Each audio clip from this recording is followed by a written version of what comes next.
Assalamualaikum warahmatullahi wabarakatuh. Alhamdulillahilladzi an'amana bi ni'matil iman wal islam wa nusalli wa nusallimu ala khairil anam sayyidina wa maulana Muhammad wa ala alihi wa sahbihi ajma'in, amma ba'd. Qabla an nabda uridu an u'arrifa nafsi. Ismi Inti Ma'murah. Ana thalibatun fi kulliyati dirasatil islamiyah wal arabiyyah bi Jami'ati Syarif Hidayatullah Jakarta fil mustawa tsalits al-fasl al-jim.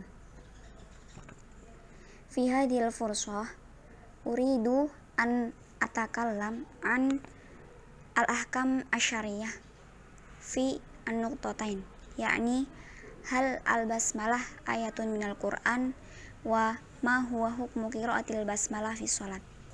Yang pertama yaitu tentang apakah basmalah termasuk bagian dari ayat Al-Quran, dan poin yang kedua adalah apa sih hukum membaca basmalah dalam sholat.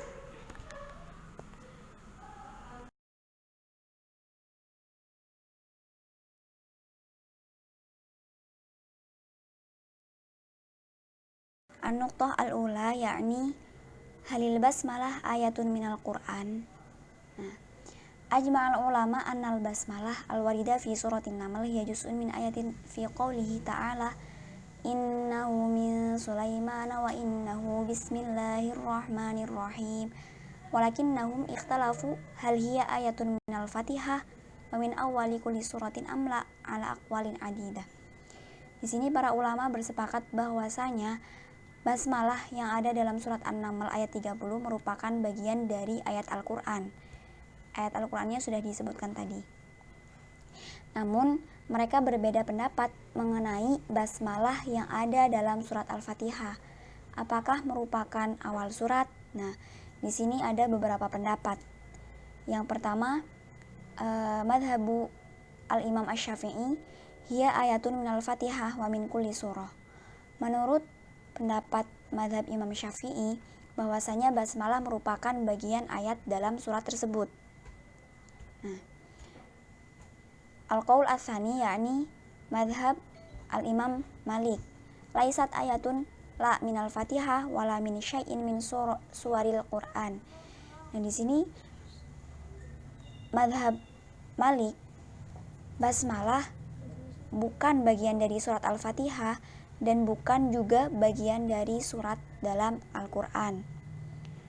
Sedangkan menurut Imam Abu Hanifah yakni hiya ayatun tamatun minal Qur'an unzilat lil fasli baina suwar walaisat ayatun minal Fatihah. Nah, menurut madhab Hanafi, bahwasanya basmalah merupakan ayat Al-Qur'an yang diturunkan sebagai pemisah antar surat saja dalam Al-Qur'an, tetapi bukan termasuk ayat dalam surat Al-Fatihah.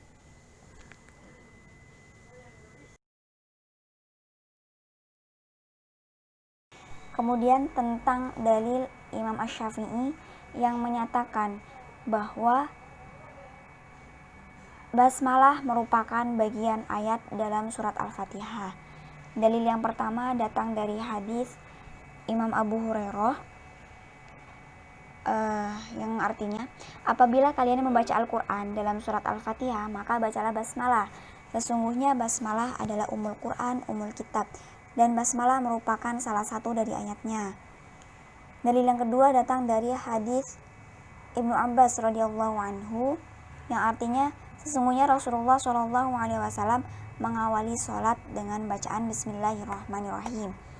Dalil yang ketiga datang dari hadis Anas bin Malik radhiyallahu anhu yang artinya, ketika Anas ditanya tentang bacaan sholat Nabi, Anas berkata, bacaan sholat Nabi panjang, kemudian membaca basmalah di awal surat Al-Fatihah.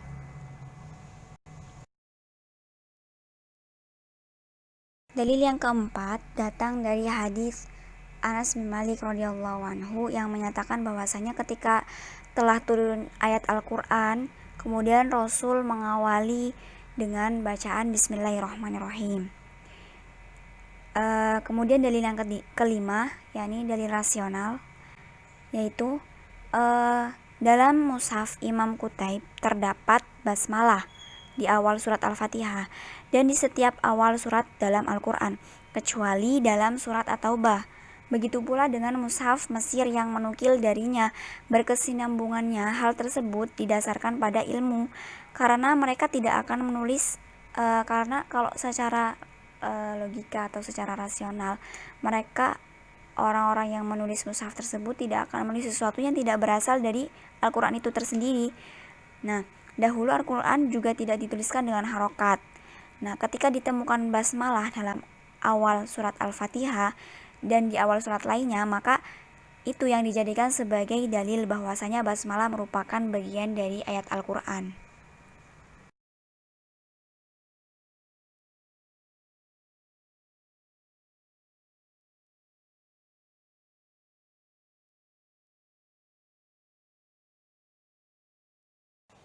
Kemudian dalil Imam Malik yang mengatakan bahwasanya basmalah bukan bagian dari surat Al-Fatihah dan bukan bagian dari surat dalam Al-Quran. Dalil yang pertama datang dari hadis Aisyah radhiyallahu anha. Aisyah berkata, ketika itu ketika lagi sholat, Rasul tidak mengawali bacaan dengan basmalah, namun Rasul mengawali sholat dengan takbir dan bacaan alhamdulillahirabbil alamin. Yang kedua dari hadis Anas bin Malik radhiyallahu anhu, yang isi hadisnya menukil atau berkaca dari kitab Bukhari Muslim. Ketika itu Anas berkata, aku sholat di belakang Rasul bersama Abu Bakar, Umar, Utsman. Ketika itu Rasul mengawali sholat dengan bacaan alhamdulillahirabbil alamin. Dan juga dalil yang ketiga datang dari hadis qudsi yang mengatakan bahwasanya basmalah bukan bagian dari surat Al-Fatihah.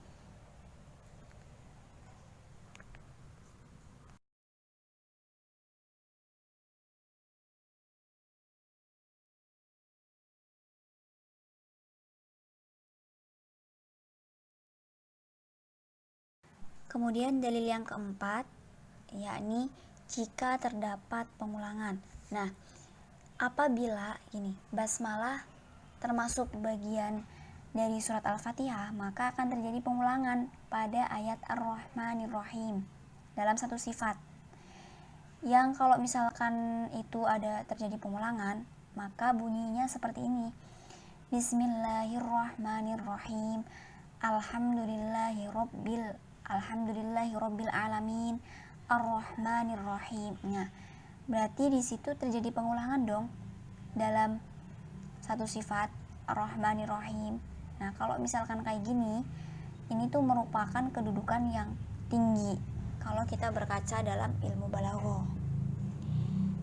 Kemudian dalil yang kelima yang mengatakan bahwasanya penulisan basmalah pada awal surat hanya bertujuan untuk tabarukan saja. Nah, mereka yang berpendapat seperti ini karena berkaca terhadap dalil rasional yang dibuktikan dengan adanya dalil juga.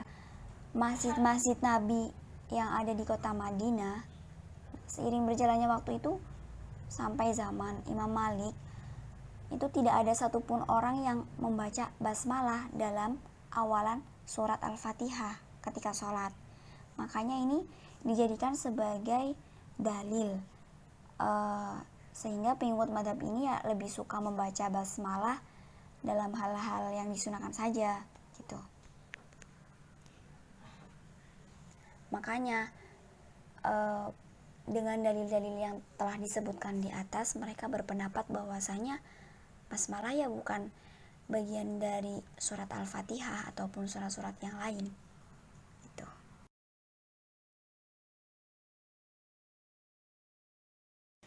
Next yakni tentang dalil Imam Abu Hanifah yang mengatakan bahwasanya basmalah merupakan bagian dari Al-Quran, tetapi tidak menunjukkan bagian dari ayat dalam surat yang ada dalam Al-Qur'an.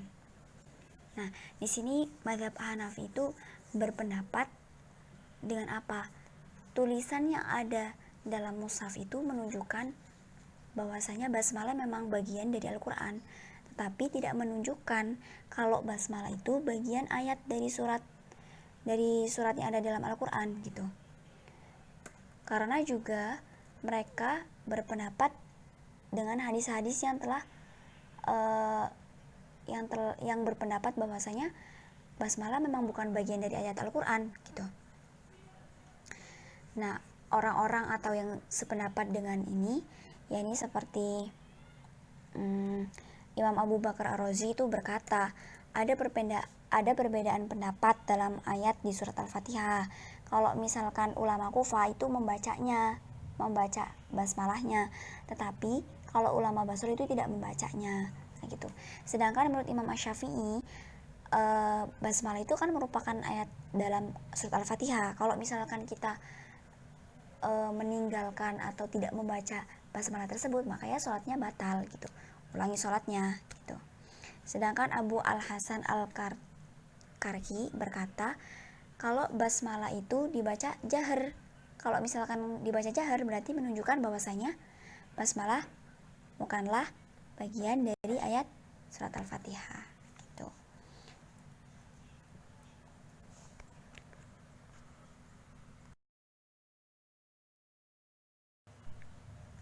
And the next is tarjih. La'alla madhaba ilahi al-Hanafiyah huwa al-arjah minal aqwal.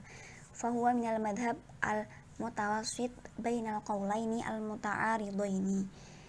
Nah, setelah kita tahu, setelah banyak perbedaan pendapat dalam setiap madhab gitu ya, kita bisa menyimpulkan atau ditarjih bahwasanya madhab Hanafi itu merupakan qaul yang paling roji, yang mana qaul ini adalah yang wasatiyah di antara pendapat madhab yang berbeda. Madhab yang berbeda itu yang mana saja? Madhab Asy-Syafi'iyah kan berpendapat tadi bahwasanya basmalah merupakan bagian ayat dalam surat Al-Fatihah.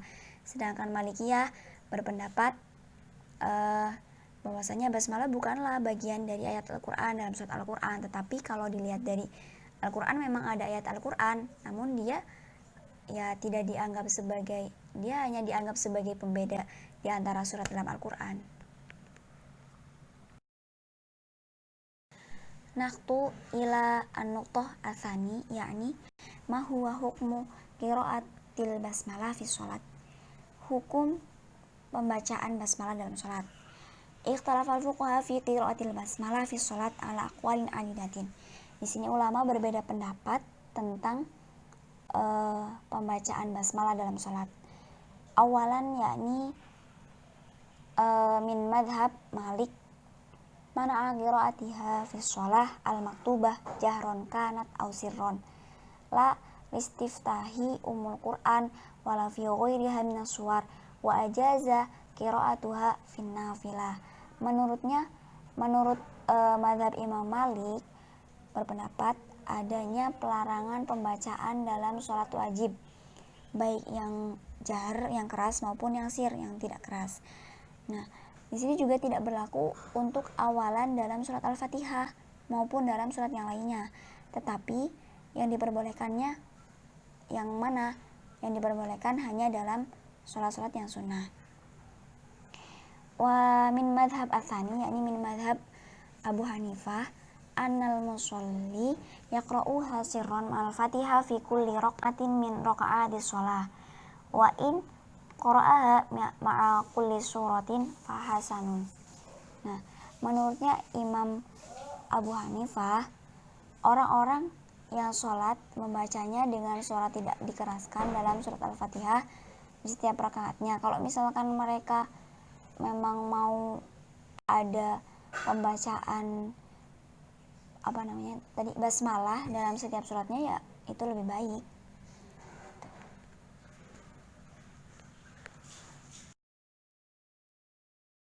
Farubama aktafi minni al-bayan syukron kathiron ala ihtimamikum jami'an wa arju minkum al-islah wal istifsarat Wallahul muwaffiq ila ma yuhibbu wa yardha. Assalamualaikum warahmatullahi wabarakatuh.